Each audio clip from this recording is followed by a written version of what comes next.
महर्षि गौड़ी वेदांत समिति के प्रतिष्ठाता श्रील प्रभुपाद जी के अंतरंग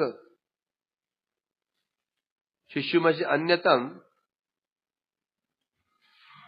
हमारे परम गुरुदेव नित्य प्रश्नो विष्णुपाद अष्टोत्तर शत श्री भक्ति प्रज्ञान केशव गोस्वामी महाराज जी का आविर्भाव दिवस है। आज हम उनके विषय में कुछ चर्चा करेंगे। वैष्णव लोग आएंगे आज। तो इनका जीवन बड़ा ही आदर्शमय है। शास्त्रों में 3 प्रकार के आवाज बढ़ा दो, ये कष्ट ना हो तो कष्ट नहीं हो रहा है, ये मैं बढ़ा दूं। आदर्श आचार्य, आदर्श शिष्य, आदर्श पुत्र, 3 भूमिकाएं हैं संसार में। आदर्श पुत्र परमात्मा दो संबंध रहते हैं, गुरु और शिष्य। आदर्श शिष्य है, शास्त्रों में शिष्य बताए 3 प्रकार के। एक शिष्य वो होता है जो गुरु से बढ़कर के भगवान को महत्व देता है। एक शिष्य वो होता है गुरु और भगवान दोनों को समान महत्व देता है। एक वो होता है जिसकी भावना होती है गुरु सेवा के अंतर्गत भगवत सेवा हो जाती है। उत्तम मध्यम हम जानते ही हैं, यश देवी पराभक्ति ऐसा देवी तथा गुरु तस्वीर कथि प्रकाश दिया है ना। यश देव पर क्या बता रहे हैं, जैसी भक्ति भगवान के प्रति है ऐसी भक्ति गुरु के प्रति भी हो। बहुत ज्यादा बढ़ा दिया बात। ठीक है, सुनो, आप कह रहे हैं तो नहीं बढ़ाई, हम बेवकूफ हैं।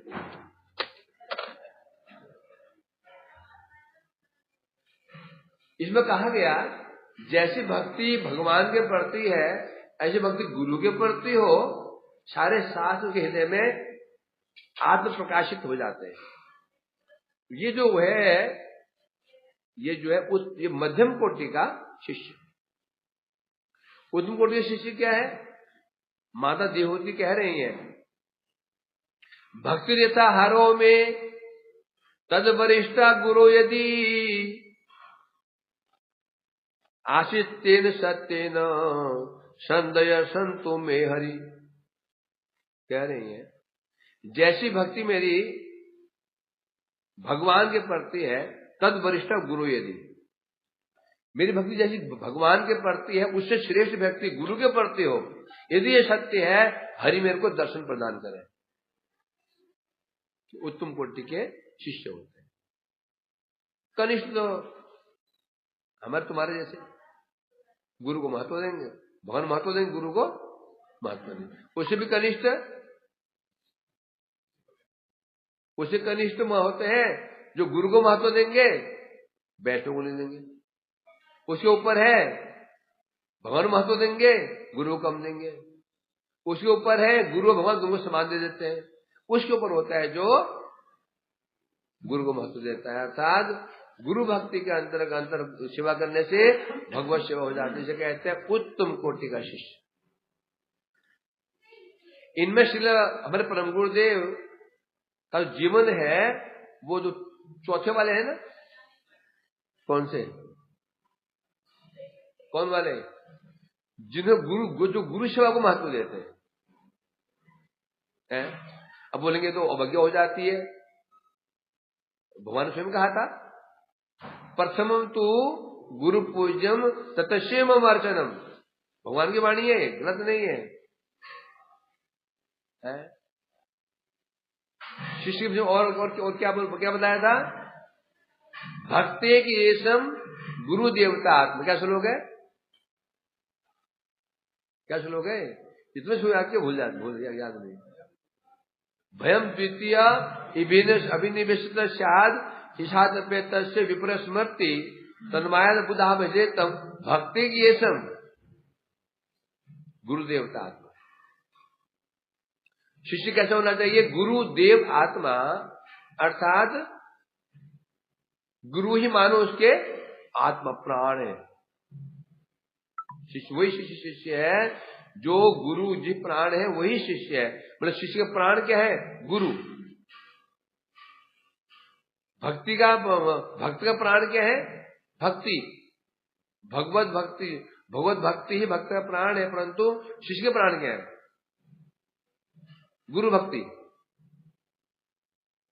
भगवत भक्ति के प्राण है भगवत भक्ति, और गुरु सेवक के गुरु सेवक के प्राण क्या है? गुरु भक्ति। इनका जीवन चरित्र ऐसा ही है। ऐसे एक चरित्र और देखा गया इतिहास में, श्री रामानुजाचार्य के शिष्य श्री कुरेश जी का। कुरेश जी, उनका जीवन भी ऐसे था। गुरुगत प्राण, गुरु ही उनके प्राण थे। गुरु के लिए केशव क्या नाम है, कुरेश जी ने अपने जीवन को खतरे में डाल लिया। उनकी आंखें फोड़ दी गई। जानते हो इतिहास को? जानते हो ना? रामानुज के समय भारत में राज्य था चोल वंश का। एक वंश था चोल वंश, राजेंद्र चोल उसी वंश के हुए। जो चोल वंश के राजा थे, ये जो थे ये शक्ति को उपासक थे। शक्ति को उपासक रामानुज परम वैष्णव थे। जब उन्होंने देखा ये रामानुज है, ये तो वैष्णव है और हमारे मत का खंडन करने वाला है,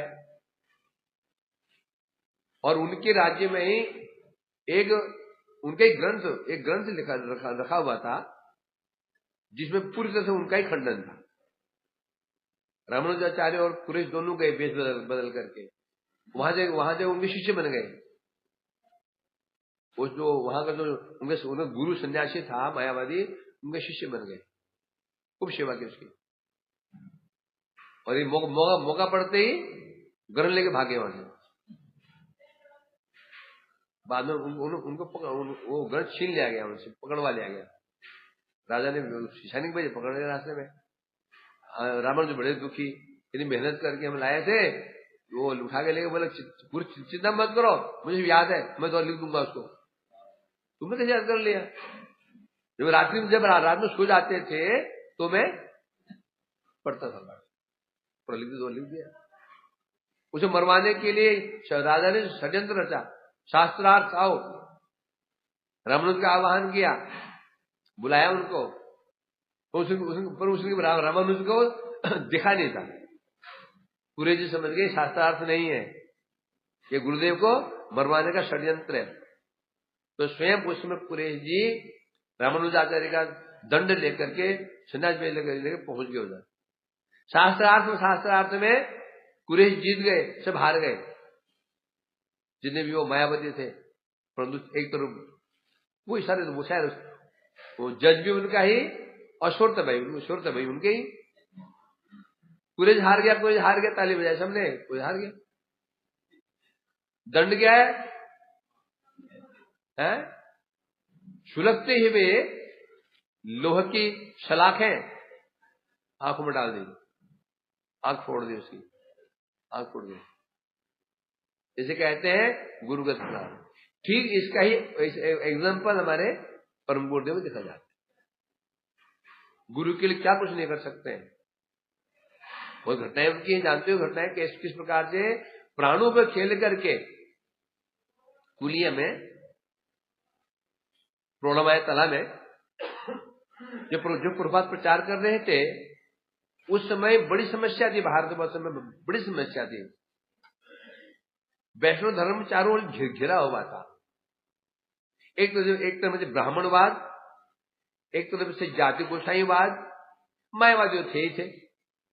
चारों ओर से वैष्णव धर्म पर विपत्तियां पड़ी हुई थी। ब्राह्मण लोग, उनका विचार क्या था? ब्राह्मण का पुत्र ही ब्राह्मण है। अब गायत्री का अधिकारी कौन है? ब्राह्मण पुत्र ही गायत्री का अधिकारी, और गायत्री का अधिकारी नहीं है। जाति गोसाई लोग थे, उनका कहना यह था क्या? हम जाति गोसाई, हम गोसाई हैं। अपने आप को गुरु माने बैठे थे। आचरण कुछ भी नहीं। हम गए थे उधर, वो कहाँ पर है, पुरी में, जहाँ रामानंद जी का जो स्थान है, वो है ना अलालनाथ से आगे, जहां पर रामानंद जी का घर था, रहते थे। तो अंदर घुसे तो बड़े बड़े गर्व से कह रहे, जानते हो हम रामानंद जी के वंशधर हैं। इतनी बदबू अंदर आती मछली इत्यादि की, तो हम घुस ही नहीं पाए अंदर। बहुत गर्व से कह रहे हम रामानंद जी के वंशधर हैं, अभिमान है। इस प्रकार से एक तरफ ब्राह्मणों का उत्पाद, उस पर फिर ये एक और क्या सहजिया, एक तरफ एक तीन लोग, एक तरफ सहजिया, एक तरफ ब्राह्मणवाद, एक तरफ जाति गोसाई, तीनों विरुद्ध थे भक्ति के। उनके बीच में भक्ति का प्रचार करना, शुद्ध भक्ति विचार करना इतना आसान नहीं था। और प्रभुपाद जी कैसे वक्ता थे? निर्भीक थे, कोई भय नहीं, कोई भय नहीं था, है जो उन्हें प्रचार है। सीधी बात है, शुद्ध भक्ति का प्रचार करेंगे तो जो जितने भी विरुद्ध है उनका खंडन तो होना है। ये कैसे हो सकता है? मैं किसी को ये सिखाऊं कि तुम्हें अच्छा बनना है और बुरा किसे कहते, ये ना बोलूं। मैं जो अच्छा बनाना चाहता हूं तो बोलना ही पड़ेगा ना। बुरा कौन होता है? जो शुद्ध भक्ति का प्रचार करेंगे, शुद्ध भक्ति विरुद्ध जो भक्ति को दूषित करने वाले हैं, उनका विचार होना है, वो तो होना ही होना है। तो आनुषंगिक के रूप में सहजियाओं का खंडन शुरू हो गया। वंशवाद, जो जाति कुशाहीवाद था, उनका खंडन शुरू हुआ। ब्राह्मणवाद का खंडन शुरू हुआ। और सब शत्रु बन गए, सब शत्रु बन गए प्रभुपाद जी के। एक तरफ ब्राह्मण लोग, एक तरफ वो जाति कुशाही लोग, एक सहजिया लोग, है ना, सब मिल गए, मित्र बन गए। तो बता चूहा बिल्ली वाली कथा ऐसे होता है। स्वार्थ पड़ने पर सब दुष्ट मतलब इकट्ठे हो जाते हैं, है ना। होगा कि नहीं हमें? इंडिया अलायंस हिंदी अलायंस हराना है मोदी जी को। सब शत्रु मिलकर के एक हो गए, सब आपस में शत्रु नहीं, आप लोग घोर शत्रु, एक दूसरे देख नहीं सकते हैं, सब मिलके एक हो गए। होता नहीं ना? तो सब मिलकर के हो गए। एक जो घोर विरोधी है, ब्राह्मण वो सब अपने विरोधी है लोग, सब मिलकर सबने षड्यंत्र बनाया। अकेले हम कुछ कर नहीं पाएंगे, चलो एक से भले दो से भले तीन। धाम परिक्रमा चल रही थी, नवधाम परिक्रमा, और यात्रा गई थी पूर्णमाया ताला, और वहां श्री प्रभुपाद जी हरि कथा बोल रहे थे। उसी समय चारों ओर से जितने भी उनके भक्त लोग परिक्रमा कर रहे थे, परिक्रमार्थियों को घेर लिया गया। पत्थर, ईंट, छोटा की बोतलें बरस रही है चारों तरफ से, अफरा तफरी मच गई। सब प्राण बचा के यहां भाग रहा है, कोई यहां भाग रहा है, कोई वहां भाग रहा है, पता चल जाता है। अब यही तो हो जाए ना, जब भागेंगे एक दिखेगा नहीं यहाँ पे, कोई हो जाए यहाँ पर भी। अभी सब ठाकुर जी छोड़ भाग जाएंगे अभी कुछ हो गया तो सब अफरा तफरी मच गई। उस समय उद्देश्य था, लक्ष्य कौन थे? प्रभुपाद, उन्हें जान से मारना है। ऐसे समय में यहां तक कि उनके बोलना बहुत अच्छी सुनी हुई, उनके शिष्य भी जो थे वो भी इधर उधर हो गए थे। उसमें जो एक को चिंता लगी थी, कौन थे वो? हमारे परम गुरुदेव भक्ति प्रज्ञान विष्णु जी, उनको चिंता इनके लगी थी। अपनी चिंता नहीं है भाई, स्वाभाविक है जब सामने मृत्यु आती है ना, आदमी उसमें अपने आप को बचाता है, कुछ भी हो जाए। क्यों अब हम बच गए तो अंधे कर सकते हैं। इन्होंने क्या किया, पास में प्रभुपाद जी को शिष्य, गृहस्थ शिष्य थे, उनको प्रभुपाद जी उठाया, पकड़ा और वो धक्के वहां लेके चले गए उनके घर में। और बाहर अब खोज रहे सब लोग, वो कहाँ है, सरस्वती कहाँ है, सरस्वती कहाँ है, यहाँ खोज रहे, हल्ला गुल्ला बाहर मचा हुआ, खोजो खोजो, यहाँ होगा वहां होगा, यहाँ खोजो वहां खोजो। और समझ गए इतने लोग हैं, खोजेंगे तो घर में पकड़ लेंगे। उस समय उनको भ्रमित करने के लिए स्वयं परम गुरु महाराज जी ने उनके सन्यास कपड़े स्वयं पहन लिए, ब्रह्मचारी सन्यास कपड़े पहन लिए, वो भी उनके कपड़े, उनके उतरे कपड़े पहन लिए, उनको अपने कपड़े पहना दिए, व्हाइट कपड़े। उसमें परम गुरु ब्रह्मचारी थे, उन्हें सफेद कपड़े पहना दिए अपने। वो तो तब तो कैसी गुरु भक्ति हुई, सन्यासी को भ्रष्ट कर दिया। लोग सन्यासी को छोटे कपड़े पहना दिए, उनको भ्रष्ट कर दिया, ऐसी गुरु भक्ति हुई है। उनके कपड़े स्वयं पहन लिए सन्यासी ले लिया, दंड हाथ में ले लिया और उनको सभी कपड़े पहना करके उनको निकाल दिया। क्योंकि सब जानते थे सरस्वती है, उसके कपड़े कहते हैं लाल कपड़े हैं, वो लाल में खोज रहे थे। और सफेद कपड़े पहना दिए, पहुंचा दिए उनको मायापुर। और वहां मायापुर से भी उनके शिष्य वर्ग, जिन्हें शिष्य लोग थे, सब चिंतित थे, क्या हुआ क्या नहीं हुआ। पूर्वा जी पहुंच गए सफेद कपड़े में, पूरी घटना पता चला। और इधर परम गुरु महाराज सन्यासी वेश में बाद। इसे कहते हैं गुरु देवता आत्मा। श्री गुरु चरण पद्म केवल भक्ति सदमा बंदमोई, ये बस ऐसी गुरु भक्ति हो जाए।